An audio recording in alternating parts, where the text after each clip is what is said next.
parce que nous célébrons le ressuscité. Alléluia.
Bonsoir à tous ceux qui viennent chercher le Seigneur, tous qui veulent connaître le Seigneur. Merci à vous tous. Vous êtes branchés sur la radio de la révélation. La radio qui nous révèle qui est notre Dieu, qui nous servons, afin que nous arrivions à mieux le servir. Parce que la Bible nous dit que mieux nous connaîtrons notre Seigneur, mieux nous le servons. Mieux que l'épouse connaît son mari, mieux elle le servira. Amen. Mieux l'épouse connaît son mari, mieux elle le servira. Mieux nous connaîtrons notre Seigneur, mieux nous le servirons. Et c'est ici la radio de la révélation. Amen. C'est ici que nous approchons le Dieu Tout-Puissant et que nous l'adorons. Nous l'adorons comme le Dieu Tout-Puissant. Amen. Amen. Yesue elongananga. Yesue elongananga. Yesue elongananga. Yesue elongananga. Yesue. Bonsoir à tous ceux qui rentrent. Au fur et à mesure, vous pouvez partager cet audio et partout. pour que ceux qui cherchent vraiment le Seigneur puissent être touchés, qu'ils puissent être révélés, qu'ils puissent recevoir la révélation de notre Dieu. C'est ici la radio de la révélation. Amen. Moi, un empâté, c'est l'agneau. Hein? L'agneau qui a été immolé. L'agneau qui a été immolé, c'est le Dieu Tout-Puissant. Selon la promesse que Dieu avait faite à Abraham, Dieu se pourvoira lui-même à la place de l'agneau pour le sacrifice. Yonde, yonde, yonde.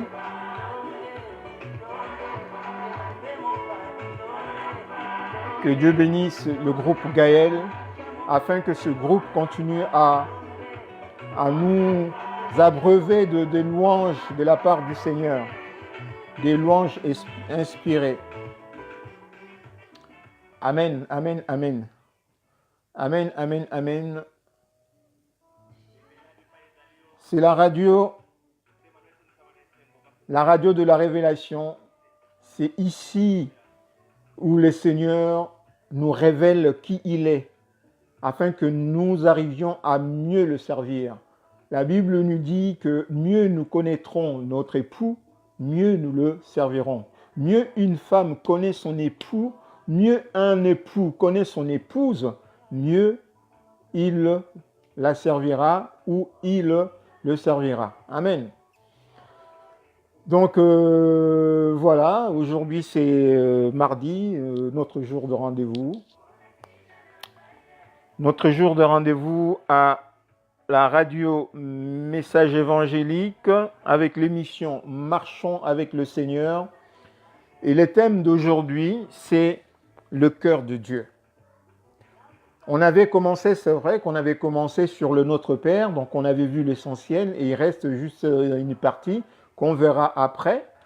Et pendant que j'étais en train de préparer l'émission en fait par rapport à la suite du Notre Père, le Seigneur m'a mis vraiment à cœur de parler du cœur de Dieu. Donc on va voir, hein, c'est juste un passage qu'on va lire dans le livre de Samuel, 1 Samuel qu'on va lire. Et après, bon, on va essayer de décortiquer un peu pour voir quel est le cœur de Dieu, qui est le cœur de Dieu et comment en fait nous pourrons, nous, en tant qu'hommes créés à l'image de Dieu, comment nous pourrons incarner le cœur de Dieu. Amen. Eh bien, nous allons... je voudrais d'abord remercier frère Michel, le patriarche. Merci pour être à l'écoute plutôt, mon frère Idrissa Sayandé, que Dieu te bénisse. Et si ce sera une occasion que le Seigneur puisse toucher ton cœur, mon frère Idriss, que Dieu te bénisse. Et ma sœur Julia Gladys, que Dieu te bénisse. Mon frère Philippe Pacou, serviteur du Dieu très haut, que Dieu te bénisse.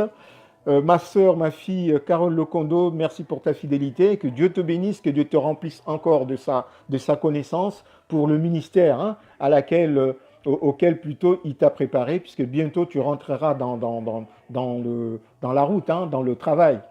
Ma sœur Julia Tumba Kabasele, que Dieu te bénisse aussi pour ta fidélité, servante du Dieu très haut. Et ma sœur Tonita, ma chroniqueuse, que le Seigneur te bénisse. Mon frère Ferré, que Dieu te bénisse. Et ma sœur Bernadette, que Dieu te bénisse aussi. Merci pour ta présence. Ma sœur Micheline Sabani, maman Micheline, que Dieu te bénisse. Ma sœur chérie, maman Lipassa, que Dieu te bénisse. Vous êtes ma mère, parce que moi je suis Lipassa, que Dieu te bénisse. Voilà pour ceux qui sont déjà présents. Nous allons remercier le Seigneur pour cette grâce qui nous accorde encore aujourd'hui d'être là. Nous allons le remercier et puis laisser ce moment entre les mains du Seigneur. Éternel Dieu Tout-Puissant, Yeshua, nous voulons encore, Seigneur, te remercier pour la grâce que tu nous donnes encore d'être là. Papa, beaucoup n'ont pas pu voir ces instants.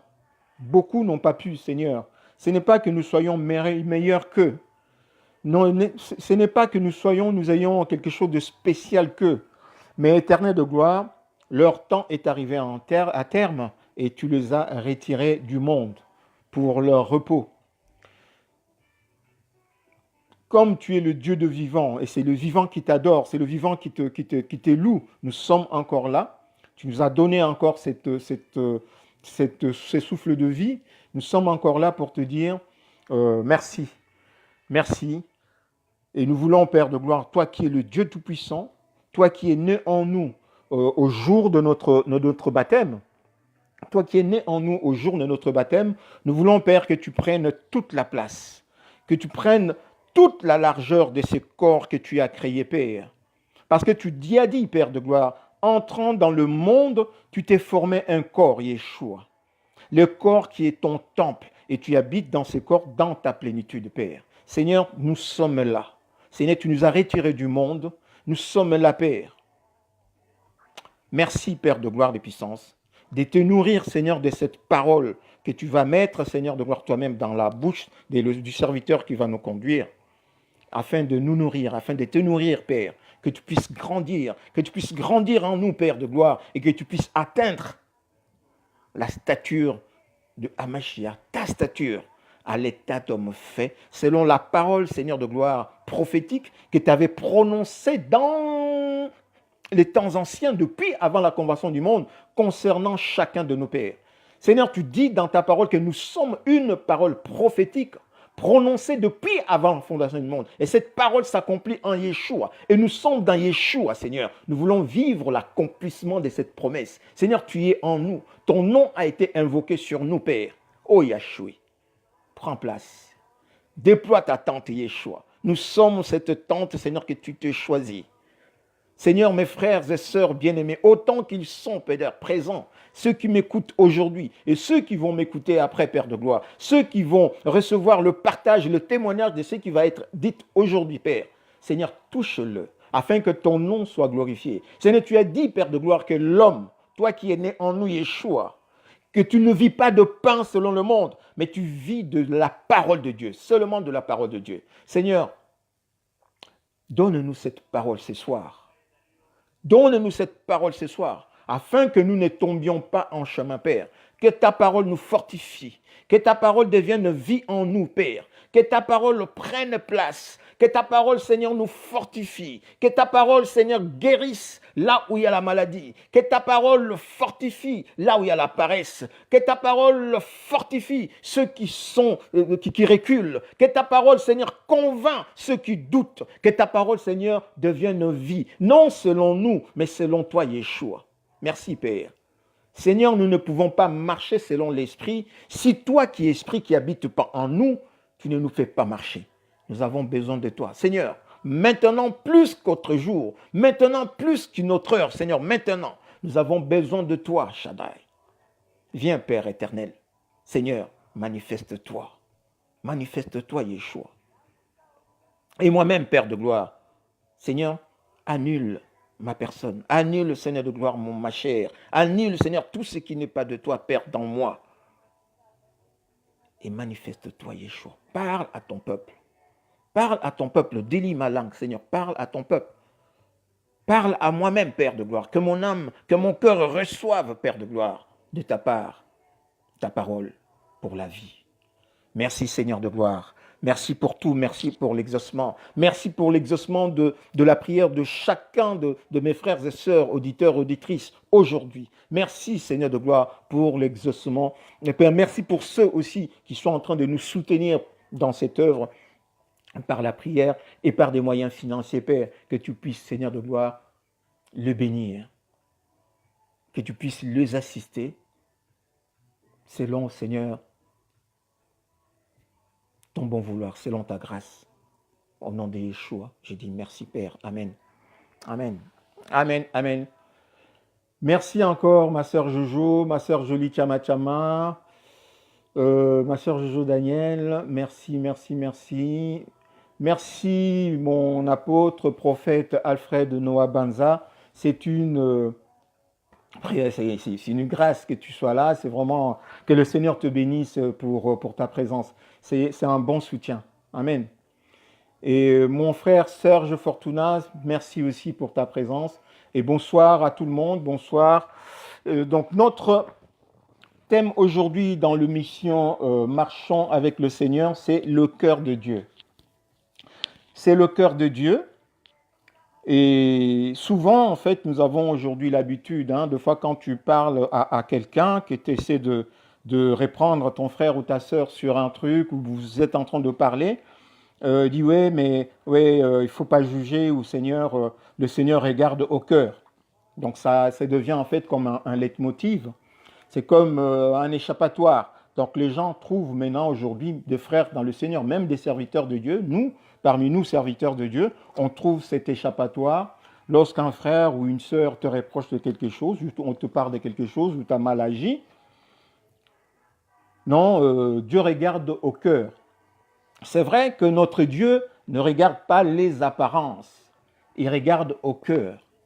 Mais le problème que nous nous posons, en fait, la question que nous devons nous poser, c'est que quand Dieu regarde au cœur, qu'est-ce que Dieu trouve dans le cœur? Quand Dieu dit, par exemple, de David, l'homme selon le cœur de Dieu, c'est que l'homme qui a trouvé grâce, l'homme que Dieu a trouvé, l'homme qui a paru agréable aux yeux de Dieu. Et qu'est-ce que Dieu a trouvé dans le cœur de cet homme? On va dire que c'est la foi. Mais qu'est-ce que la foi? Amen. Donc on va lire dans 1 Samuel 16, 7.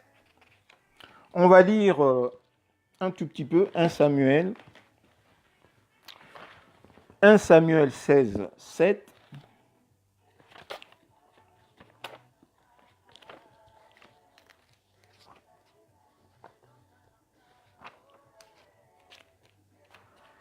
« 1 Samuel 16, à partir du verset 7, nous lisons « Et l'Éternel dit à Samuel, ne prends pas garde à son apparence et à la hauteur de sa taille, car je l'ai rejeté. L'Éternel ne considère pas ce que l'homme considère, l'homme regarde à ce qui frappe les yeux, mais l'Éternel regarde au cœur. » Isaïe appela Abinadab et le fit passer devant Samuel. Et Samuel dit, l'Éternel n'a pas non plus choisi celui-ci. Isaïe fit passer Shama et Samuel dit, l'Éternel n'a pas non plus choisi celui-ci.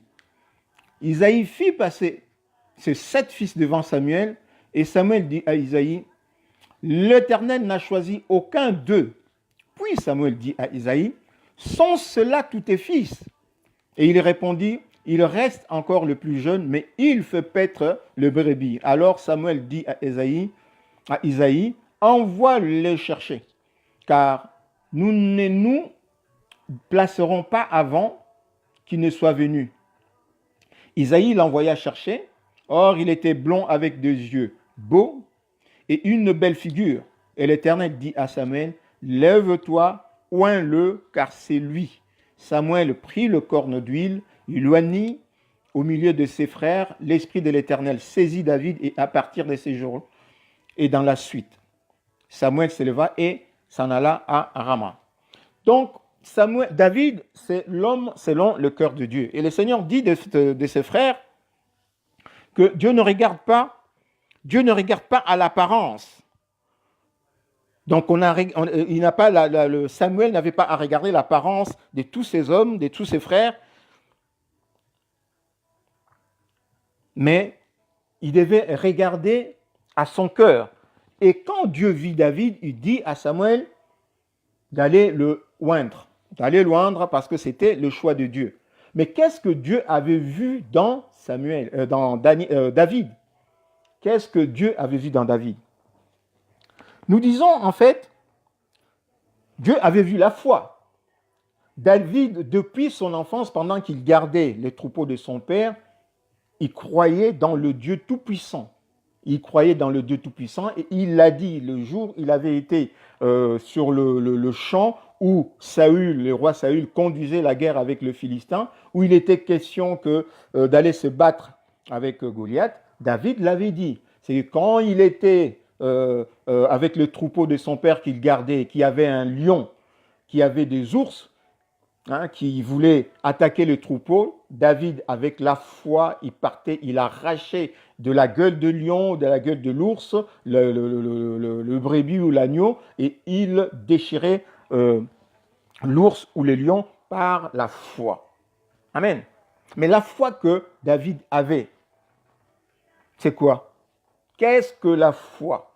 Donc là, on le lit dans Hébreux 11, où on nous dit « Sans la foi, il est impossible d'être agréable à Dieu. » Amen. Sans la foi, il nous est impossible d'être agréable à Dieu. C'est-à-dire, quand le Seigneur voit la foi en nous, nous lui sommes agréables. Donc, on pourrait dire que la foi est une personne qui habite en nous. Et si nous n'avons pas cette personne en nous, donc nous ne sommes pas agréables à Dieu. Amen. La foi est une forte espérance des choses qu'on espère. Il dit, la foi est une...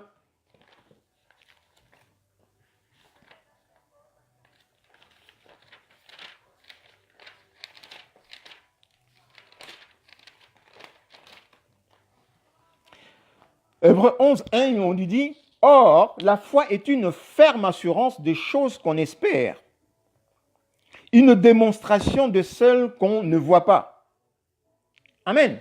Donc, la foi est une ferme assurance d'une parole prophétique.